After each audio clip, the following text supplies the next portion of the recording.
What's going on, y'all? It's your man Dio the Artist, and you watching PhilippineNews.com.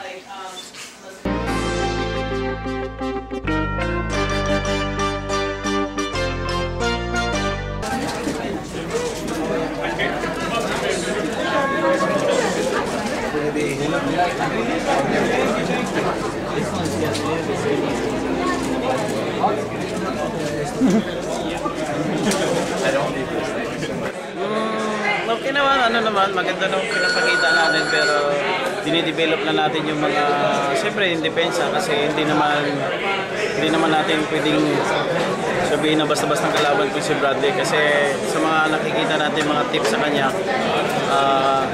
yung may counter siya, mayroon siyang ugali na hihintayin niya tayong pag bumitaw tayo ng kaliwa na saka siya ka-counter. So, pinag-ingatan natin ng maayos at saka pinag-aaralan kung anong dapat gawin kung gano'n ang sitwasyon. Of course naman, kung gagawin natin lahat, siyempre mananalo tayo, pero hindi natin masabi kung anong mangyayari sa taas ng ring. So, ang sa atin lang dyan, dubling ingat lang tayo. Tsaka alam naman natin na hindi naman tayo pabayaan nung nasa taas. Alam ko naman laging ginagabayan ng champion natin. So, mananalo tayo dito.